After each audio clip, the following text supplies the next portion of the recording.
러시아에서 한때 가장 강력했던 사람은 이제 크렘린의 어두운 복도를 자신의 그림자처럼 기어다녔습니다. 그의 붉은 눈은 불면증과 끊임없는 울음으로 인해 상처를 입었고 그의 길을 희미하게 비추는 촛불의 빛을 반사했습니다. 이반 4세 바실리에비치, 일명 뇌제는 한때 웅장했던 호를 유령처럼 떠돌며 죽은 아들의 이름을 속삭였습니다. 한때 영광스러운 연회와 군사적 승리의 축하를 목격했던 벽들은 이제 미친 차르의 비틀거리는 발자국만을 울려 퍼졌습니다.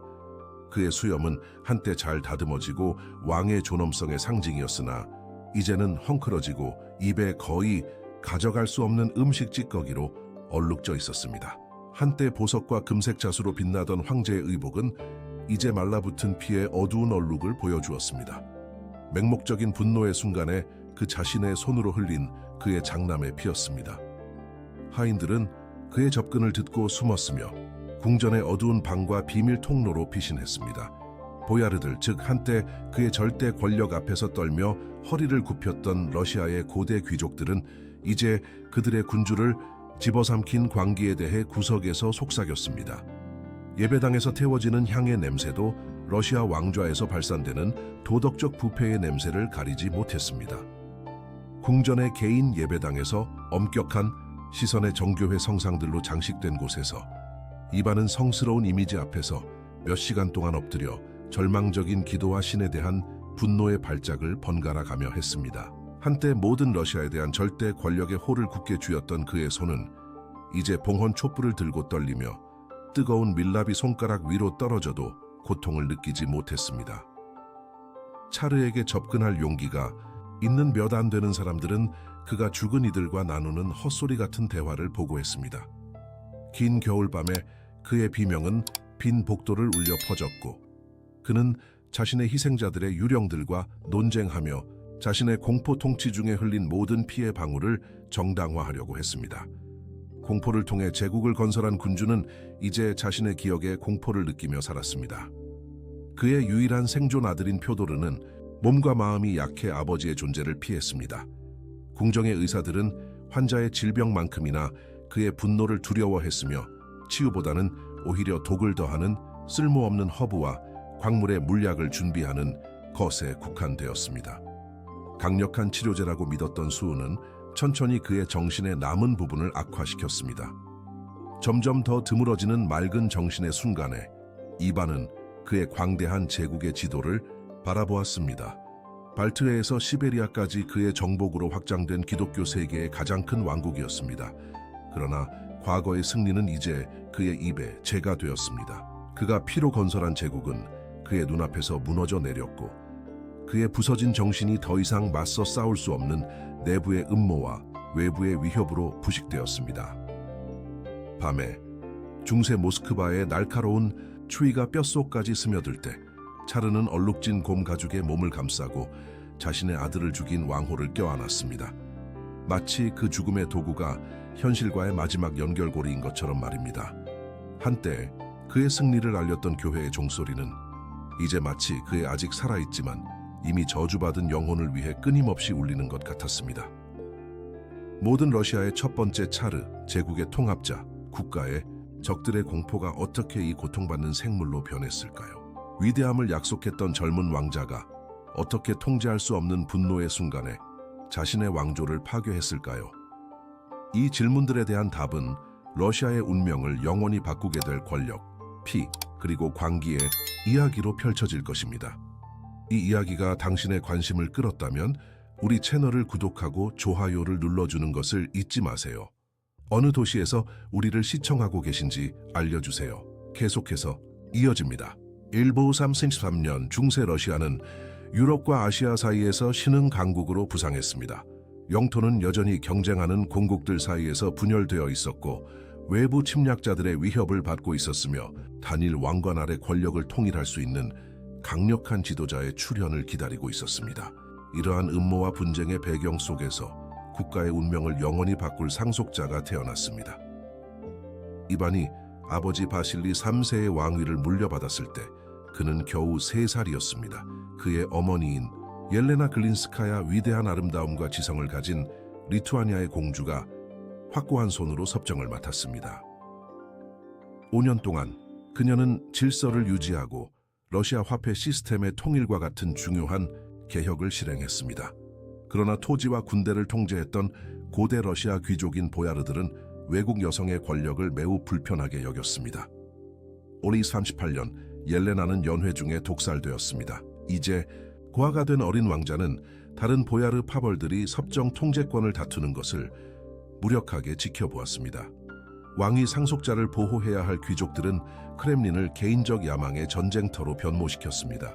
그들은 왕실 재산을 약탈하고 왕관에 충성하는 하인들을 모욕하고 어린 왕자의 존재를 완전히 무시했습니다.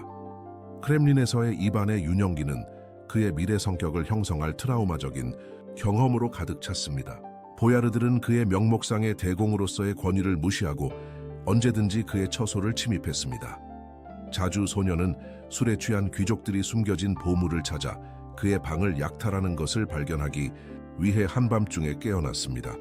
그의 식사는 무시되었고 그의 옷은 도난당했으며 그의 교사들은 권력을 번갈아 가며 차지하는 파벌에 따라 끊임없이 대체되었습니다. 그러나 혼돈 속에서 어린 이반은 날카로운 지능과 비범한 기억력을 발달시켰습니다. 그는 궁전 도서관에서 역사, 신학, 법률에 관한 원고를 탐독하며 시간을 보냈습니다. 그는 각 보야르 가문, 그들의 동맹, 그들의 약점, 그리고 특히 그들의 배신을 식별하는 법을 배웠습니다. 후에 발견된 그의 일기에서 그는 받은 모든 모욕, 모든 굴욕을 꼼꼼히 기록하며 미래의 복수를 위한 정신적 아카이브를 구축했습니다. 13세 때 궁전에서의 회의 중에 이반은 자신의 첫 번째 실제 권력 행사를 실행했습니다. 모인 궁정 앞에서 그는 가장 강력한 섭정 보야르였던 안드레이 슈이스키의 체포를 명령했습니다. 왕자는 그를 반역죄로 고발하고 궁전 안뜰에서 사냥개들에게 던져지도록 명령했습니다. 젊은 군주의 갑작스러운 권위 시연에 충격을 받은 귀족들은 침묵 속에서 처형을 지켜보았습니다. 이것은 이반이 명령한 첫 번째 정치적 암살이었습니다. 마지막이 아니었습니다. 혼섬 47년 1월 16일 성모 승천 대성당에서의 웅장한 의식에서 이반은 단순히 대공이 아닌 모든 러시아의 첫 번째 차르로 대관되었습니다. 라티너 카이사르에서 파생된 이 칭호는 그를 상징적으로 콘스탄티노플 황제들과 같은 수준에 놓았습니다. 대관식은 러시아 역사의 새로운 시대의 시작을 알렸습니다. 처음으로 국가는 제국적 야망과 절대 권력을 가진 통치자를 갖게 되었습니다. 젊은 차르는 왕관에 대한 충성심으로 알려진 고대 보야르 가문의 일원인 아나스타시아 로마노바를 아내로 선택했습니다. 결혼은 영광과 안정의 통치를 약속하는 것 같았습니다. 연대기 작가들에 의해 친절하고 지적이라고 묘사된 아나스타시아는 남편의 폭발적인 기질에 완화적인 영향을 미쳤습니다. 그녀의 영향 아래 이반은 러시아의 행정, 군대, 법적 시스템을 현대화하는 중요한 개혁 기간을 시작했습니다. 올해 52년 22세의 나이에 이반은 러시아 국경에 있는 마지막 독립 타타르 왕국인 카잔, 포위를 직접 이끌었습니다. 이 캠페인은 군사적, 정치적 승리였습니다. 고급 포병과 군사 공학 기술을 사용하여 젊은 차르는 6주간의 포위 후 요새화된 도시를 정복했습니다. 이 승리는 러시아를 다민족, 다문화, 제국으로 확립하며 동쪽으로의 국경을 크게 확장했습니다.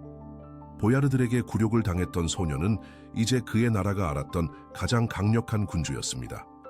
그러나 그의 트라우마적인 유년기에 심어진 편집증과 폭력의 씨앗이 발아하기 시작했습니다. 그가 획득한 절대 권력은 수십 년에 걸쳐 확장되고 러시아 국가의 성격을 영원히 바꿀 복수의 도구가 될 것이었습니다. 550년대는 이반이 군사적 권력의 절정에 있는 것을 목격했습니다. 카자한 정복 후 차르는 다른 전략적 영토들에 주목했습니다. 1556년 그의 군대는 러시아 스텝에 있는 고대 몽골 제국의 마지막 보루인 아스트라한을 정복했습니다. 이 두 칸국의 통제는 러시아에게 카스피해 무역 경로를 열어주었고 볼가 강이 전체 과정에 대한 지배권을 확립했습니다. 제국은 유라시아 지도에서 기름, 얼룩처럼 모든 방향으로 확장되었습니다. 남쪽으로는 이제 차르의 봉신이 된 코사크인들이, 크림 타타르인들에 대한 습격을 수행했습니다. 서쪽으로는 러시아 군대가 발트해로의 출구를 찾아 리보니아를 향해 진격했습니다. 동쪽으로는 탐험가들과 상인들이 시베리아로 점점 더 깊이 침투하여 곧 도시로 변모할 전초 기지들을 설립했습니다. 그러나 정복의 영광은 피해 대가가 있었습니다. 각 승리 후에는 정복된 영토에 깊은 상처를 남기는 체계적인 학살이 따랐습니다. 카잔에서 도시가 항복한 후 이반은 정교회 기독교로 개종하기를 거부하는 모든 무슬림 주민들의 학살을 명령했습니다. 모스크는 파괴되고 교회로 대체되었으며 이는 미래 정복을 위한 모델이 될 강제 러시아화 정책이었습니다. 1160년 그의 사랑하는 아나스타시아의 죽음은 차르의 성격에 전환점을 표시했습니다. 그녀가 그녀의 영향력을 질투하는 보야르들에 의해 독살되었다고 확신한 이반은 끝이 없을 편집증과 폭력의 나선에 빠져들었습니다. 그의 결혼 시기에 가장 가까운 고문들이 첫 번째로 몰락했습니다. 그의 초기 개혁을 이끌었던 알렉세이 아다셰프와 실베스터 신부는 반역 혐의로 체포되어 처형되었습니다. 1665년 가장 충성스러운 지지자들조차 충격을 준 정치적 수로 이반은 자신의 퇴위를 선언하고 모스크바를 떠났습니다. 몇 주 동안 국가는 내전을 두려워하며 불안 속에 머물렀습니다. 모든 사회 계층의 대표들이 그의 귀환을 간청했을 때 차르는 한 가지 조건을 제시했습니다. 교회나 귀족의 간섭 없이 반역자들을 처벌할 절대적 권력, 이렇게 오프리치니나가 탄생했습니다. 국가 내의 국가로 오직 차르에게만 응답하는 경찰력에 의해 지휘되었습니다. 이 특수부대의 구성원인 오프리치니키는 인구의 공포가 되었습니다. 검은색 옷을 입고 같은 색의 말을 타고 그들은 섬뜩한 상징들을 지녔습니다. 차르의 적들을 냄새 맡고 쓸어버리는 그들의 임무를 나타내는 안장에 묶인 개 머리와 빗자루. 그들은 증거나 재판 없이 반역 혐의가 있는 사람을 체포, 고문, 처형할 권한을 가졌습니다. 오프리치니나의 첫 번째 대규모 작전은 1570년 노브고로드 대학살이었습니다. 폴란드 리투아니아와 동맹을 협상하는 것으로 의심받던 고대 공화국 도시는 전례 없는 5주간의 공포에 시달렸습니다. 차르의 군대가 도시를 포위하고 방법론적으로 그 인구를 학살하기 시작했습니다. 남자, 여자, 아이들이 묶여 보로프 강에 던져졌습니다. 수영을 시도하는 사람들은 창과 갈고리로 다시 물속으로 밀려났습니다. 당시 추정치는 6만 명 이상의 사망자를 언급합니다. 이반 자신이 직접 고문과 처형에 참여했습니다. 연대기 작가들은 그가 희생자들을 위한 새로운 고문 방법을 발명하는 데 병적인 즐거움을 보였다고 전합니다. 전체 가족들은 자신의 종말을 맞이하기 전에 그들의 구성원들의 고통을 지켜보도록 강요되었습니다. 차르는 러시아를 내부의 적들로부터 정화하기 위해 필요하다고 자신의 행동을 정당화했으며 죄인들을 심판하고 처벌하는 그의 역할에서 자주 자신을 신과 비교했습니다. 긴장이 최고조에 달했을 때 그의 사촌이자 전 동맹이었던 스타리츠카의 블라디미르가 음모에 가담했다고 고발되었습니다. 크렘린에서의 연회에서 이반은 그에게 자신의 가족 앞에서 독을 마시도록 강요했습니다. 블라디미르가 고통스러워하는 동안 차르는 충성심과 배신에 대해 길게 논했으며 다른 손님들이 계속해서 먹고 마시도록 강요했습니다. 이 사건은 차르와 그의 귀족 사이에 선언되지 않은 내전의 시작을 표시했으며 이 갈등은 양측의 파괴로만 끝날 것이었습니다. 이 70년대 말까지 오프리치니나의 공포는 러시아 사회를 완전히 변화시켰습니다.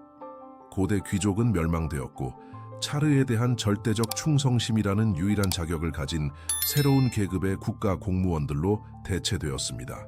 국가는 모든 사회 계층을 관통하는 두려움과 불신의 분위기에 빠져 있었습니다. 한때 문화와 세련됨의 중심이었던 궁전은 음모의 미로가 되었으며 차르의 자녀들조차도 안전하지 않았습니다. 그의 권력의 절정에서 이반은 세계에서 가장 큰 나라를 다스렸습니다. 크렘친 요새에서 그의 칙령은 발트해 숲에서 시베리아 스텝까지 9개의 시간대를 가로질렀습니다. 그러나 그의 제국은 그의 정신처럼 어떤 힘의 과시도 숨길 수 없는 깊은 균열을 보이기 시작했습니다. 그의 권력을 보호하기 위해 만들어진 오프리친이나는 역설적으로 러시아 국가의 기반을 파괴하고 있었습니다. 전체 지역이 불충성의 의심으로 대피되었으며 전체 인구가 이동하도록 강요되었습니다. 비옥한 땅은 그들의 전 소유주들이 지하 감옥에서 썩거나 공동 묘지에 묻힌 채로 버려진 상태로 남아 있었습니다. 한때 큰 도시들에서 번성했던 무역은 지속적인 불안정 앞에서 붕괴되었습니다.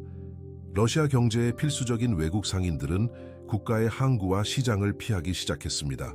정권의 잔혹함에 대한 이야기들이 유럽 전역에 퍼져 러시아를 파리아 국가로 만들었습니다. 엘리자베스 1세의 영국만이 여전히 정기적인 무역 관계를 유지했으며 이는 모스크바 정권에 대한 신뢰보다는 공동의 적들에 대한 동맹을 확보하기 위한 이익 때문이었습니다. 끊임없는 전쟁은 경보적인 속도로 국가의 자원을 고갈시켰습니다. 발트해로의 접근을 확보하기 위한 목적으로 시작된 리보니아 캠페인은 전략적 악몽으로 변했습니다. 스웨덴과 폴란드, 리투아니아는 러시아의 확장에 맞서 연합을 형성하여 효과적으로 차르 군대의 징역을 저지했습니다. 한편 남부와 동부 국경에서는 타타르인들과 오스만 투르크인들이 점점 더 대담한 습격을 벌였습니다. 이반의 행동은 점점 더 변덕스러워졌습니다. 아나스타시아의 죽음 이후 그는 6번 더 결혼했으며 그의 여러 아내들은 의문스러운 상황에서 사망했습니다. 그의 두 번째 아내인 마리아 템유코브나, 단 2해의 결혼 후 명백히 독살된 미모의 체르케스 공주, 그리고 세 번째 아내 마르파 소바키나는 결혼 2주 후에 살아남지 못했습니다. 그의 종교적 관행은 점점 더 강박적인 성격을 띠게 되었습니다. 그는 수시간 동안 기도와 참회 의식을 하며 성스러운 아이콘 앞에 엎드려 있다가 곧이어 궁전의 지하 감옥에서 고문 세션을 주재했습니다. 그는 카잔 정복을 기념하기 위해 모스크베 성 바실리 대성당을 건축하도록 명령했으며 전설에 따르면 그 건축가가 다시는 그렇게 아름다운 것을 만들 수 없도록 그의 눈을 멀게 했다고 합니다. 가장 가까운 고문들은 끊임없는 공포 상태에서 살았습니다. 그들은 연계로 맞이할지 아니면 고문실로 보내질지 결코 알 수 없었습니다. 차르는 뛰어난 전략적 명확성의 순간과 깊은 편집증의 기간을 번갈아 했으며 이동안 그는 가장 무해한 제스처에서도 음모를 보았습니다. 그의 가장 유능한 장군들 중 많은 이들이 중요한 승리 후에 처형되었으며 너무 많은 인기를 쌓고 있다는 의심을 받았습니다. 교회, 전통적으로 차르의 권력을 지지하는 기둥이었던 그의 행동에 대해 공개적으로 의문을 제기하기 시작했습니다. 러시아 정교회의 지도자이자 이반의 옛 친구였던 메트로폴리탄 필립은 장엄한 미사 중에 전체 궁정 앞에서 오프리치니나의 폭력을 공개적으로 비판했습니다. 순수한 희생이 어떻게 있을 수 있습니까? 그는 전체 궁정 앞에서 차르에게 물었습니다. 무고한 사람들의 피가 흘려지고 사람들이 부당한 고통 속에서 죽어갈 때 이반의 대답은 빠르고 잔인했습니다. 필립은 체포되어 그의 성스러운 의복을 빼앗기고 먼 수도원으로 보내졌으며 그곳에서 가장 두려운 오프리치니키 중 한 명인 말류타 스쿠라토프에 의해 목이 졸려 죽었습니다. 메트로폴리탄을 암살하는 것은 러시아 역사에서 전례 없는 행위였으며 교회 지도자들을 덮고 있다고 여겨지는 신성한 보호에 대한 직접적인 위반이었습니다. 그의 정신적 안정성에 대한 최종적인 타격은 그의 장남이자 상속자인 이반 이바노비치를 통해 왔습니다. 당시 27세였던 차레비치는 아버지의 방법에 대해 점점 더 공개적으로 의문을 제기하기 시작했습니다. 강력한 통치자가 되도록 교육받은 젊은 왕자는 이반이 자신의 권력에 대한 증가하는 위협으로 해석한 사고의 독립성을 보여주었습니다. 온베 81년 11월 군사 전략에 관한 토론이 폭력적인 대립으로 변했습니다. 차레비치는 리보니아 전쟁의 재앙적인 수행을 비판하고 이전 캠페인에서 했던 것처럼 아버지가 직접 군대를 이끌지 않는 비겁함을 비난했습니다. 이반은 종말론적인 분노의 발작 속에서 날카로운 끝으로 장식된 철제홀로 아들의 머리를 내리쳤습니다. 러시아 왕위 상속자의 피가 궁전 바닥 널빤지를 얼룩지게 했으며 이는 단지 한 통치의 끝만이 아니라 전체 왕조의 끝에 시작을 표시했습니다. 이반이 그토록 많은 피로 건설한 제국은 그 창조자의 마지막 정신 건강의 흔적을 함께 끌고 가며 그 불가피한 해체 과정을 시작했습니다. 차례비치 이반의 피가 궁전 바닥을 얼룩지게 하는 동안 그의 아버지는 자신의 행위에 충격을 받아 필사적으로 치명적인 상처를 막으려고 했습니다. 3일 밤낮 동안 이반은 고통스러워하는 아들을 팔에 안고 광적인 기도와 러시아 왕이 상속자를 구하는데 무력함을 보이는 의사들에 대한 분노의 발작을 번갈아 했습니다. 나는 살인자다. 차르는 크렘린의 복도를 따라 외치며 자신의 머리카락을 뽑고 머리를 돌벽에 부딪혔습니다. 내 아들을 죽였다. 러시아를 죽였다. 그의 애도는 궁전을 울려 퍼졌고 궁정 신하들과 하인들은 그의 증가하는 광기의 표적이 될까 두려워 숨었습니다. 차레비치 이반은 1181년 11월 19일에 사망했으며 그와 함께 루리키드 왕조의 지속성에 대한 마지막 희망이 사라졌습니다. 상속자의 죽음은 완전한 붕괴의 시작에 불과했습니다. 그의 어린 아들 표도르는 정신적으로 통치할 능력이 없었습니다. 외국 대사들에 의해 단순하고 경건하다고 묘사된 그는 국가 문제에 완전히 무관심하게 교회 종을 울리고 기도하며 날을 보냈습니다. 7세기 동안 러시아를 통치했던 왕조는 능력 있는 후계자를 남기지 않고 그와 함께 죽을 것이었습니다. 전략적 실수들이 어지러운 속도로 쌓이기 시작했습니다. 노브고로드, 재앙 이후 이미 신뢰를 잃은 오프리친이나는 공식적으로 해체되었지만 피해는 이미 입혀졌습니다. 국가의 전체 지역들이 인구가 줄었고 전통적인 귀족들은 멸망되었으며 무역은 파괴되었습니다. 차르에 대한 개인적 충성에 기초한 행정 시스템은 그 지도자가 현실에 대한 통제력을 잃어감에 따라 붕괴되기 시작했습니다. 서부 국경에서는 리보니아 전쟁이 일련의 굴욕적인 패배로 변했습니다. 사기가 저하되고 장비가 부족한 러시아 군대는 폴란드, 리투아니아, 스웨덴 동맹에 맞설 수 없었습니다. 그토록 많은 희생을 치르고 정복한 요새들이 하나씩 적에게 넘어갔습니다. 발트해 러시아의 존재를 확립하려는 이반의 꿈은 악몽으로 변했습니다. 중앙 권력이 약화됨에 따라 내부 배신이 심화되었습니다. 차레비치 표도르의 처남이자 정권의 새로운 실력자인 보리스 고두노프는 이반의 죽음 이후 불가피하게 생길 공백에 대비하여 자신의 권력 기반을 구축하기 시작했습니다. 이전의 숙청에서 살아남은 다른 보야르들은 궁정의 뒤에서 권력으로의 복귀를 계획했습니다. 이전에는 공포에 질려 침묵하던 인구가 이제 공개적인 반란의 징후를 보이기 시작했습니다. 모스크바 거리에서는 이반을 가장 잔인한 로마 황제들에 비유하는 팸플릿이 유포되었습니다. 교회에서는 사제들이 성경의 폭군들과 그들의 몰락에 대한 은폐된 설교를 할 용기를 내기 시작했습니다. 두려움은 오프리친이나조차 근절할 수 없었던 증오로 대체되고 있었습니다. 점점 더 드물어지는 맑은 정신의 순간에 이반은 필사적으로 피해를 복구하려고 했습니다. 그는 평화협정을 제안하기 위해 폴란드와 스웨덴의 대사를 보냈지만 그의 제안은 경멸로 받아들여졌습니다. 그는 국가 행정을 재조직하려고 시도했지만 그의 권위를 더 이상 두려워하지 않는 관리들에 의해 그의 칙령은 무시되거나 방해되었습니다. 심지어 그의 가장 충성스러운 오프리치니키들도 그들의 주인의 임박한 몰락을 예상하며 탈영하기 시작했습니다. 차르는 종교에서 위안을 구했지만 그의 신앙조차도 광기로 오염되었습니다. 그는 그의 희생자들의 목록을 편집하고 그들의 영혼을 위해 기도하도록 수도 원에 많은 돈을 보내며 시간을 보냈습니다. 동시에 그는 마치 자신이 시작한 폭력의 순환에서 벗어날 수 없는 것처럼 상상의 범죄에 대해 계속해서 처형을 명령했습니다. 그의 신체 건강은 급속도로 악화되었습니다. 그를 치료하기 위해 금값으로 초청된 외국 의사들은 지속적인 수은 사용과 당시의 다른 약에 의해 악화된 일련의 질병을 진단했습니다. 그의 부어오른 몸은 거의 움직일 수 없었고 하인들이 살아있는 죽음의 냄새라고 묘사한 냄새를 풍기는 신비한 상처가 그의 피부에 나타났습니다. 위기는 궁정의 점성술사들이 그의 생일에 일식을 예측했을 때 절정에 달했습니다. 이반은 미신적인 공포에 사로잡혀 이 현상을 그의 최종 심판의 신성한 징조로 보았습니다.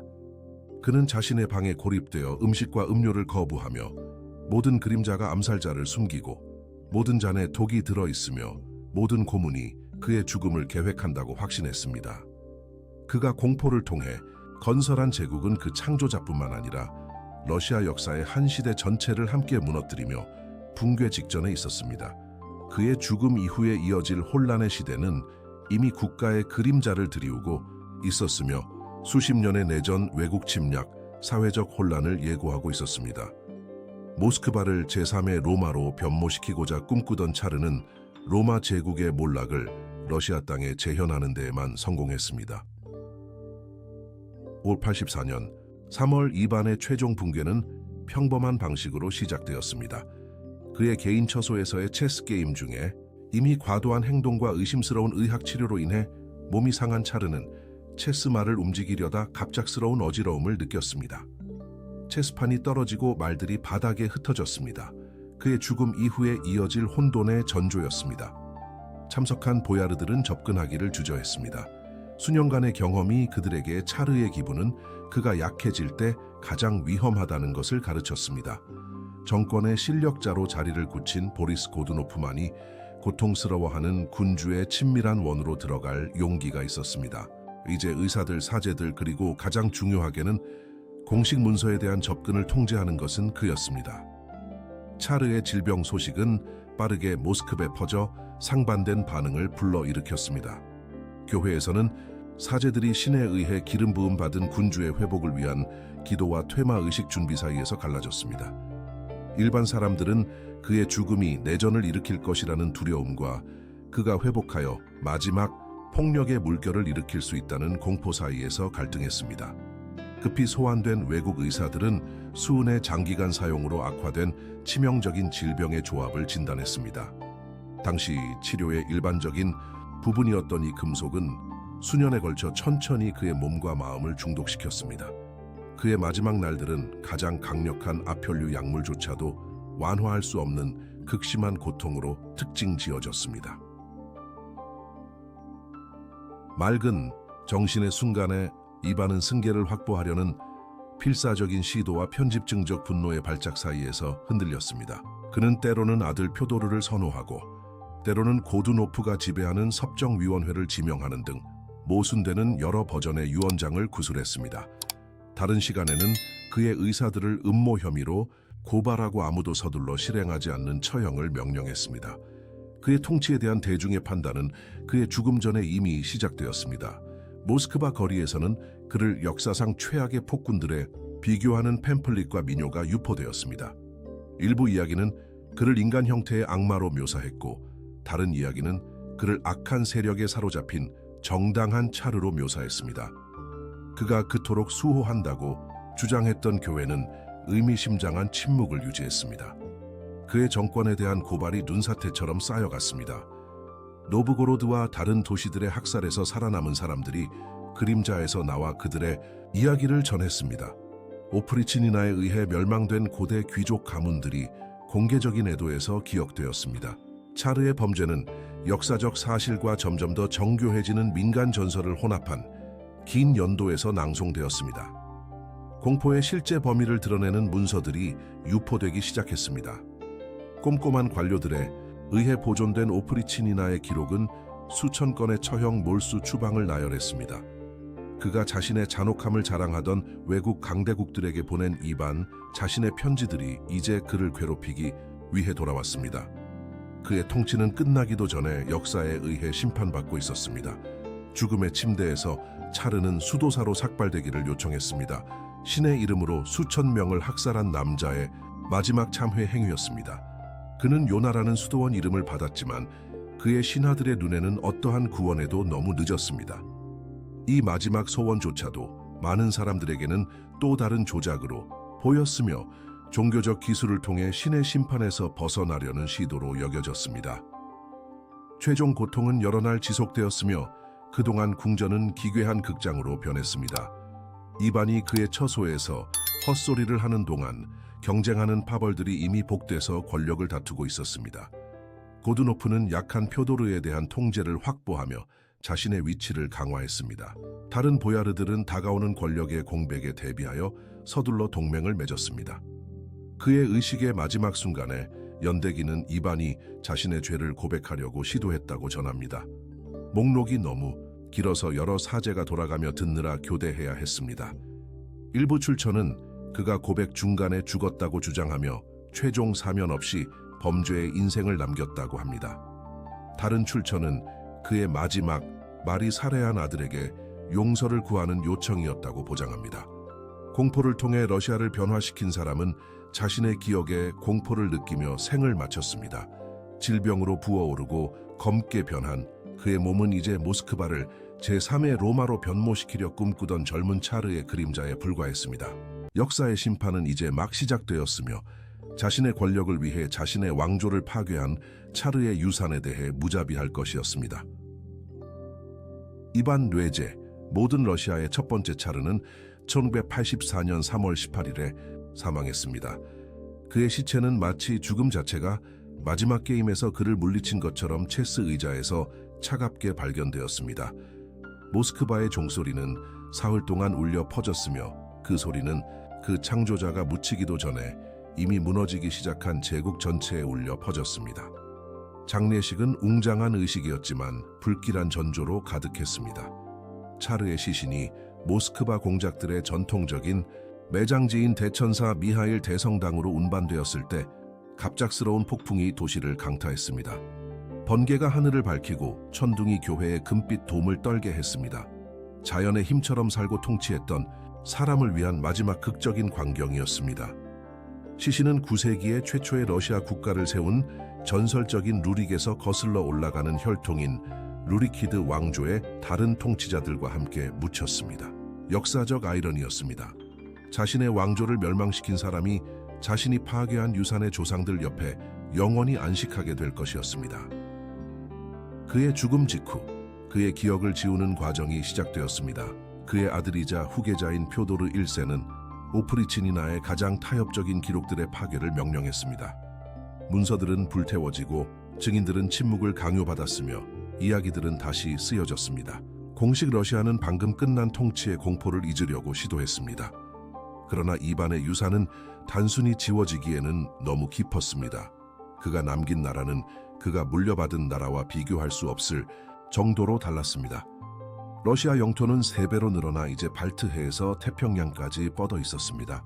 옛 모스코비는 세계에서 가장 큰 연속적인 국가, 수십 개의 다른 민족과 문화를 포함하는 다민족 제국으로 변모했습니다. 그가 공포를 통해 구현한 권력의 중앙 집중화는 1917년까지 지속될 러시아 절대주의의 기반을 확립했습니다. 그가 공식적으로 처음 사용한 차르라는 칭호는 그의 후계자들, 로마노프부터 마지막 황제들까지 이 모방하려고 할 절대적 권력의 동의어가 되었습니다. 그의 행정적, 군사적, 법적 개혁은 그의 광기를 넘어 살아남아 수세기 동안 러시아 국가의 근간을 형성했습니다. 그가 번갈아 보호하고 박해했던 러시아 정교회는 그의 통치에서 국가와 독특한 관계를 맺고 나왔습니다. 세속적 권력에 종속되지만 국가 정체성과 깊이 얽혀 있었습니다. 그가 홍보하는 데 도움을 준 모스크바를 제3의 로마로 보는 개념은 오늘날까지 러시아 정치 사상에 영향을 미치고 있습니다. 그의 통치의 결과는 사회적 영역에서 더욱 깊었습니다. 보야르의 고대 귀족의 파괴와 국가 공무원의 새로운 계급으로의 대체는 러시아 역사에서 여러 번 반복될 패턴을 만들었습니다. 표트르 대제 그리고 나중에 볼셰비키는 국가 테러를 통한 사회 변혁에 유사한 각본을 따를 것입니다. 가장 큰 역사적 아이러니는 그의 아들 표도르, 루리키드의 마지막 사람을 통해 왔습니다. 그의 짧은 통치 1594-1998 동안 이반의 가장 잔혹한 개혁 중 많은 것이 완화되거나 뒤집혔지만 그가 만든 절대 권력 시스템은 그대로 남아 있었습니다. 표도르가 후계자 없이 사망했을 때 왕위는 보리스 고드노프에게 넘어갔습니다. 이반의 최악의 과잉 행위 중 일부를 도왔던 바로 그 사람이었습니다. 그 이후의 시기는 혼란의 시대로 알려지게 되었습니다. 러시아 국가를 거의 파괴한 15년간의 내전, 외국 침략, 사회적 혼란이었습니다. 질서를 회복하기 위해서는 로마노프라는 새로운 왕조가 필요했습니다. 그러나 그들이 그렇게 했을 때 그들은 이반이 확립한 것과 동일한 중앙 집권적 독재의 원칙에 기초하여 그들의 권력을 확립했습니다. 이반에 대한 역사의 최종 판단은 모호하게 남아 있습니다. 어떤 이들에게는 그가 현대 러시아 국가의 창시자, 중세 공국을 세계 제국으로 변화시킨 통치자였습니다. 다른 이들에게는 그가 오늘날까지도 여전히 울려 퍼지는 방식으로 러시아 사회를 트라우마화한 정신병적 폭군이었습니다. 아마도 그의 진정한 중요성은 바로 이 이중성에 있을 것입니다. 그가 절대 권력의 잠재력과 위험성 모두를 구현한 방식에 있습니다. 그의 개인적인 비극, 자신의 아들을 살해한 것은 러시아 역사 전체의 은유가 되었습니다. 자신의 위대함을 위해 반복적으로 자신의 아이들을 삼키는 국가. 그가 그토록 많은 피로 건설한 제국은 4세기 더 지속되었지만 결코 그 첫 번째 차르의 그림자에서 완전히 벗어나지 못했습니다. 이야기의 끝. 그리고 당신, 고귀한 시청자여, 우리와 함께 역사의 어두운 홀을 걸어온 당신은 이 여정에서 무엇을 가져가십니까? 이 이야기가 당신에게 감동을 주었다면 채널을 구독하고 좋아요를 누르고 살아있고 강렬한 역사를 사랑하는 사람들과 공유해주세요. 그리고 다음 에피소드를 놓치지 마세요. 우리는 100년 전쟁에 대해 이야기할 것입니다. 프랑스가 거의 존재하지 않게 되었을 때 거기서 만나요.